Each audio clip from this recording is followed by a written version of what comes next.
We are Georgia and David. In March of 2022, we quit our jobs to travel the world full-time. We are currently exploring Mexico, and our goal is to visit 100 Pueblos Mágicos.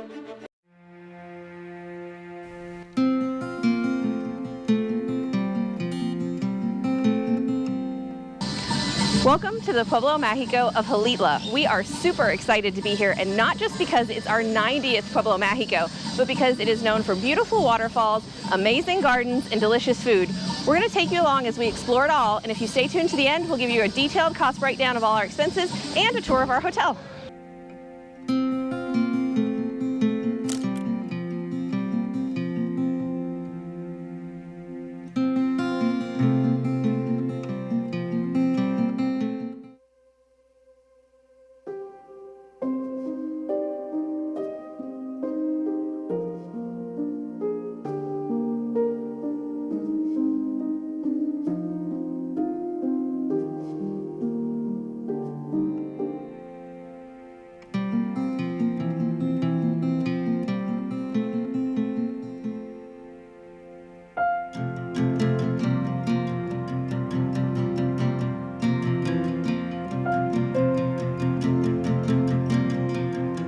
So checking out the square and grabbing our photo in front of the letters, and then checking out the main church, we've worked up a little bit of an appetite. Yeah, so I think we're going to head to one of the restaurants that's right around the square. There's quite a few, but this one looks like it has a little terraza.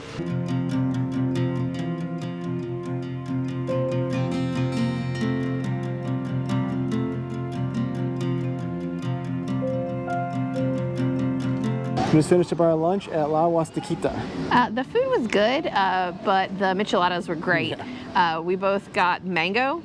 David got his with dos quis. I got mine with carta blanca. Super, super delicious. I also got the milanesa de res, which was just a thinly pounded steak that had been fried crispy. Very good. And I got the steak de res and cebollado, which was just steak covered in grilled onions. It was really delicious. Yeah, the only thing was that meat was a little bit tough. chewy, but the views from up there were fantastic. So overall, I definitely do recommend it because the price was very reasonable and the service was great. I think we're gonna walk around Centro a little bit more. Sounds like there's some dancing going on or something, and we'll see what else is around.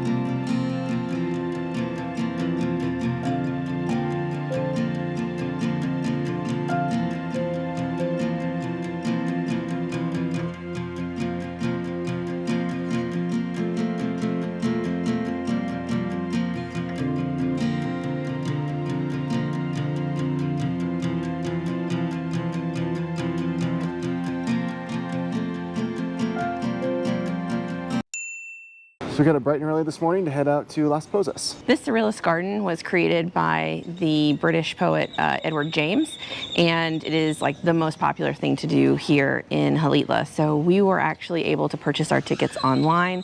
They have timed entry, so ours is for 9 a.m. And I know that I read online that they're very strict about camera equipment, so we changed out our tripod for just a grip on the GoPro, and then we have our little mic set up, so we'll see. I know they take away the bigger mics. Hopefully you'll be able to hear us while we're there.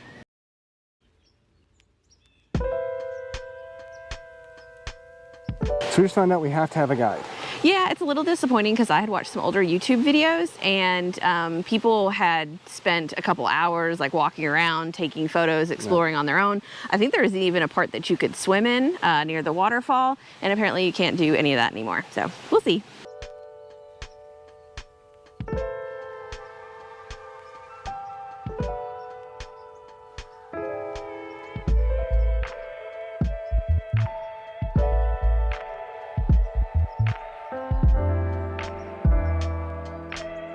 Edward James originally came to the area because of his love of orchids, and planted many varieties, but lost most of them in the frost of 1961. That is what prompted him to start building this modern-day Garden of Eden.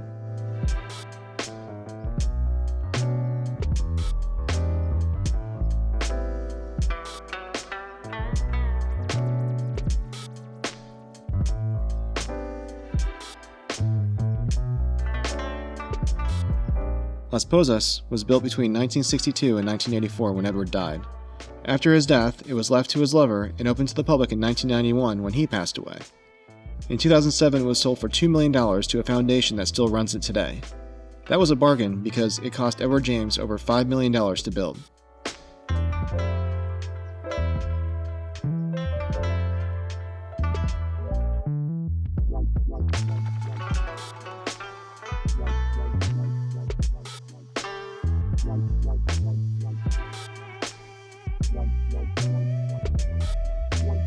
Edward was gay, but he was married to a ballet dancer. He had a love of hands and found hers to be exquisite. She knew he was gay and didn't really love her, but she was okay with it because she loved his money.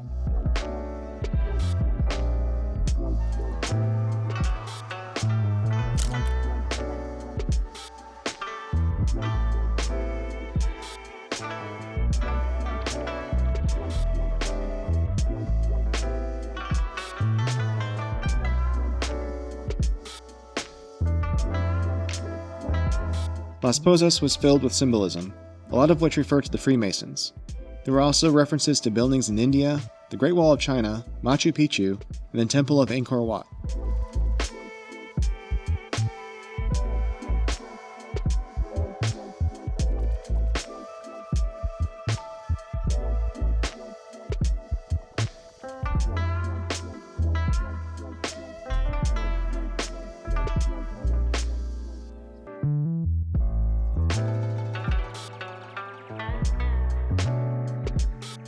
Edward was quite eccentric and would have all the people working for him work in the nude, and some he would pay to be nude statues.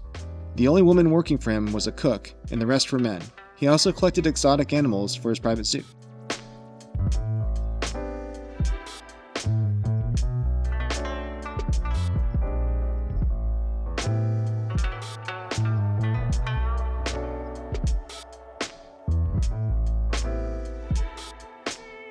So we just finished up here at Las Pozas. The tickets were 150 pesos each online, but if you come here, they're 160 pesos each.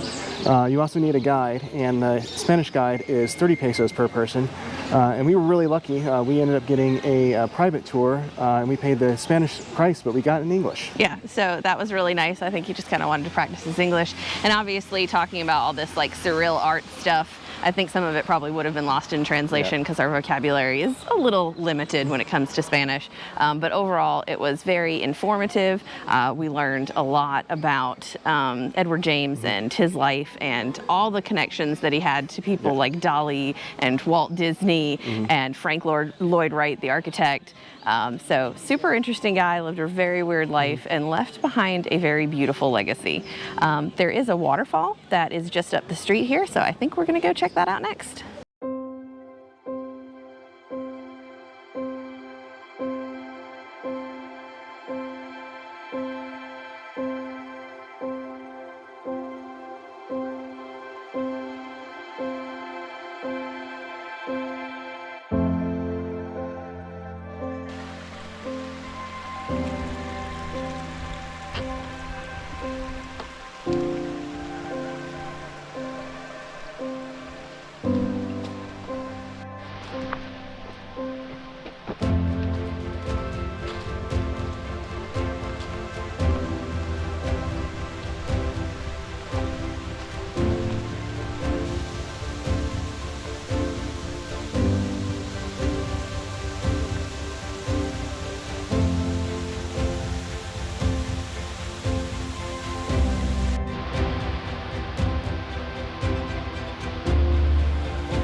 We made it to La Cascada Los Camales. This cascada is very tall.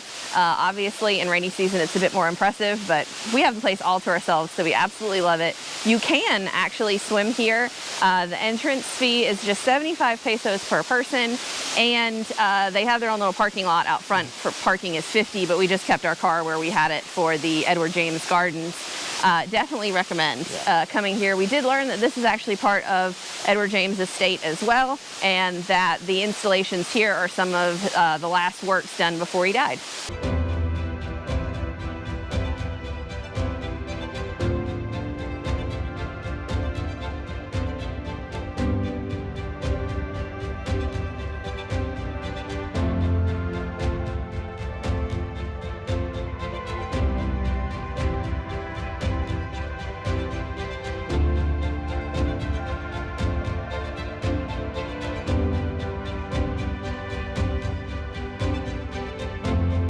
lunch was okay, the beer was okay, the food was okay.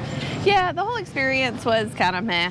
I might wait to get back into town to eat unless you're absolutely starving. There was a cool view from the little patio, but everything was just meh. Yeah. We have now come back into town, and I think our first stop is going to be to get some ice cream at the place behind us now, and then I think we're headed off to a museum.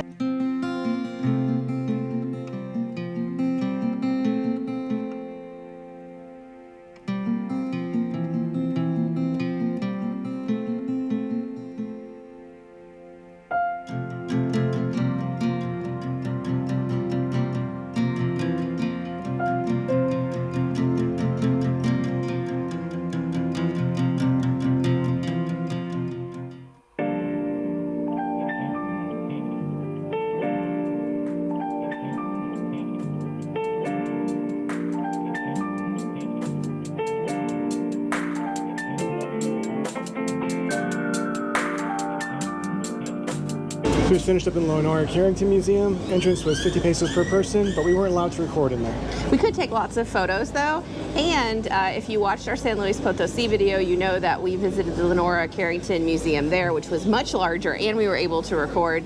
So check that out if you're interested to see more of her artwork.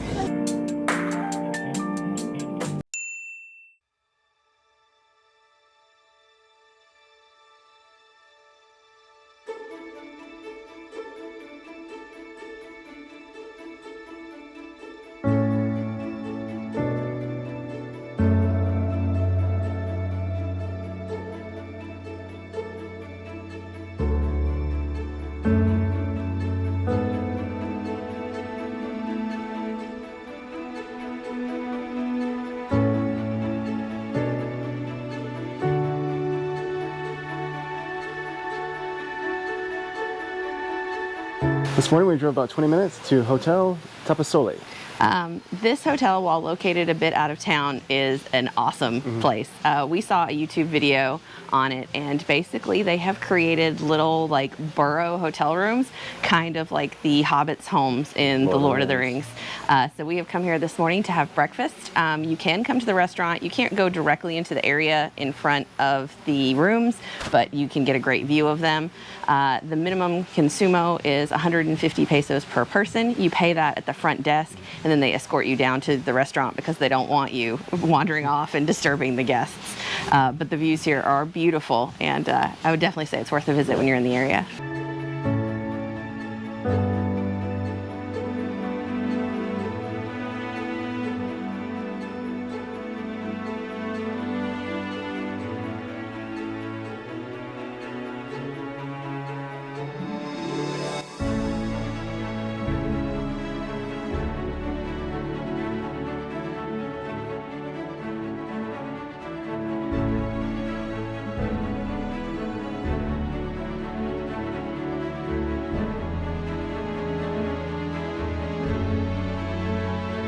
So we just finished up our breakfast. Everything was very good, but I will warn you, if you get the chilaquiles verdes, they are spicy. They aren't the spiciest version I've had overall. That was a red version, but it's definitely the spiciest green version I've had in 2 years of traveling Mexico, so you have been warned. And our next stop is a 45-minute drive to El Nacimiento. It is supposedly a beautiful area with some natural springs that just bubble up this gorgeous crystal clear water, and you can go swimming. Today the high is supposed to be 93, so it sounds like a plan.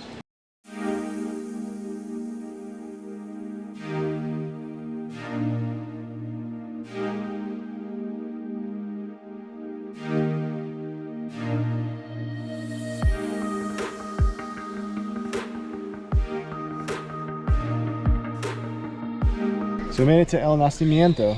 It's a little rough on the road, but we made it here. Yeah, we did turn on the four-wheel drive, but I think Google took us a more difficult way than necessary, as it has done many times in Mexico. It seems like Google may somehow know we have a Jeep and we can take these crazy roads. I think the road that we're going to try to take out is a little bit longer, but it looks like it's a little bit smoother. The entrance fee is 50 pesos per person. That does include parking, and it includes use of the bathrooms, changing rooms. They do have little restaurants and little michelada stands and stuff here, which is great. The water is beautifully crystal clear, but it is so cold. I don't know if I'm going to manage to actually get all the way in. We'll see. I'm standing in the sun trying to warm myself up so that way I want to cool off. Vamos a ver.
So today is our last day in Xilitla, and our first stop was this restaurant here, La Perla.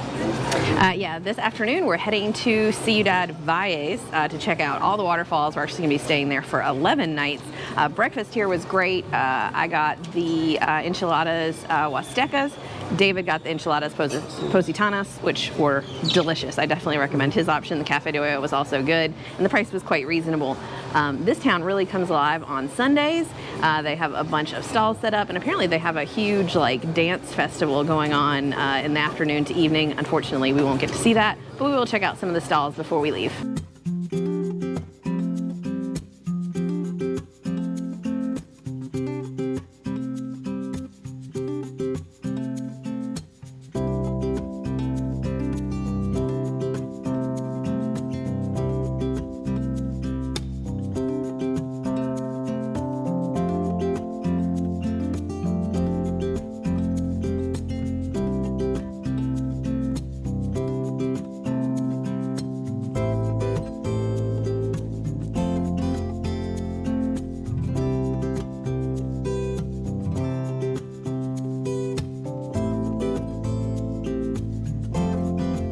So after strolling through the stalls, we decided to stop and get some ice cream. I got Frutos Rojos. And I tried a local flavor called Capulín.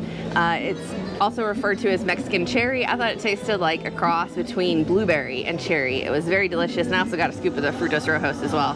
Really, really delicious. But now it is about time to check out, so we're gonna head back to the hotel and I'll give you a quick tour.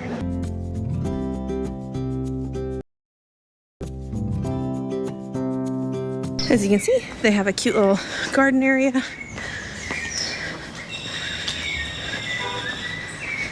Nice little pool. And then our room is on the second floor there in the middle.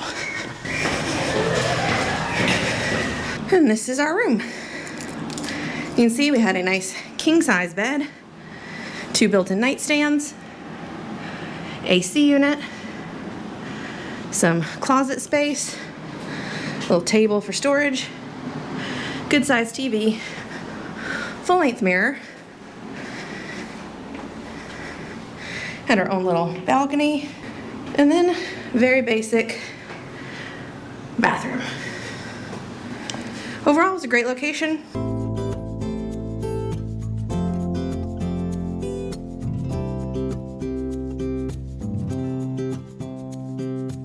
On our way out of town, we saw a sign for El Mirador and we just had to stop.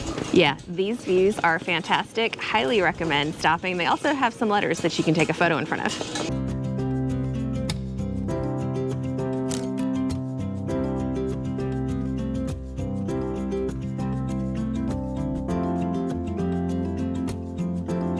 So partway between Xilitla and Ciudad Valles, there's this little town, and it is just a line of different nurseries selling plants and flowers, as well as little stores selling little trinkets and souvenirs, and an absolute ton of ice cream stalls. So we decided we'd stop and check it out.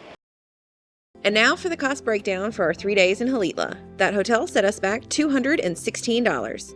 We spent $106 on transportation, $47 on entertainment, $45 at bars and on alcohol, $266 on restaurants, and just $15 on groceries, which was a few bottles of water.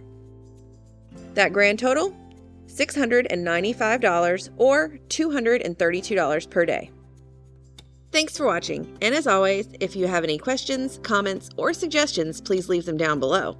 If you haven't already, check out last week's video where we stayed in the Pueblo Mágico of Papantla.